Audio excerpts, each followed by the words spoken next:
When I turned 50, I made this pledge that I was going to make age 50 to 75 the best years of my life. I didn't even know what it meant, but it sounded good, and I decided I had to change things up. Now, it's not that I had a bad life. I had a really good life. In fact, I had a pretty good life. I can't complain.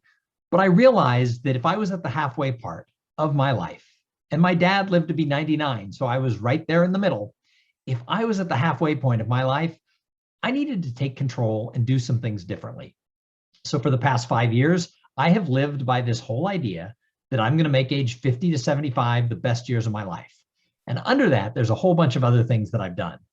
The biggest one that I try to teach people is that you have to try new things. It's so easy as we get older to fall into ruts. We just fall into patterns of who we've told ourselves we are.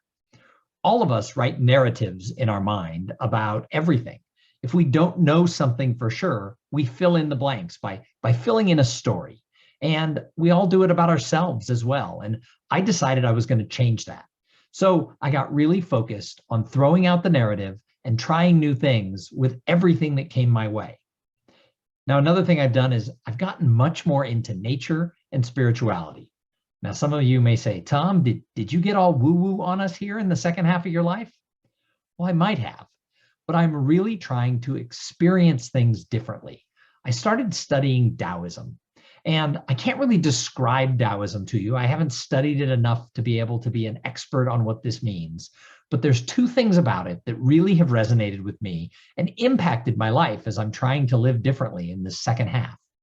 Number one is most of you are probably familiar with the yin-yang symbol, that black and white symbol that comes from Asia that has to do with balance, that everything in our life is balanced. That's one of the reasons I was drawn to this. And it's actually a Taoist symbol.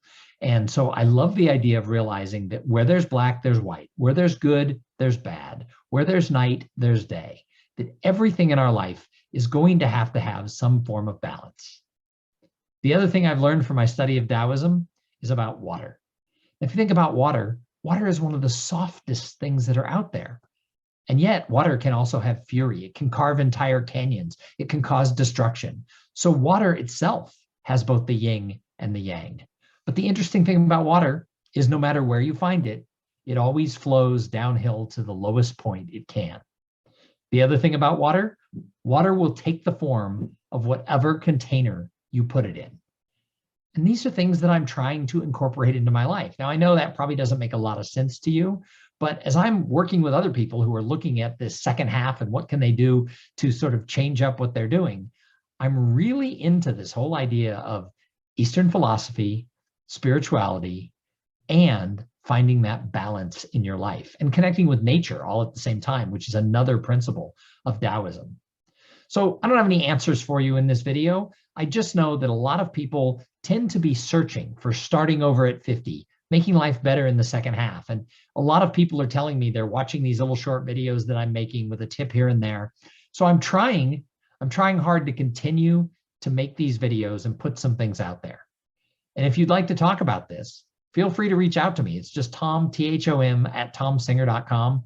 I reply to everybody who emails me who clearly says, I'm writing to you because I saw your video, and then asking a question. And I'll tell you what I've done around trying new things and expanding my life, because I think all of us should make age 50 to 75 the best years of our life.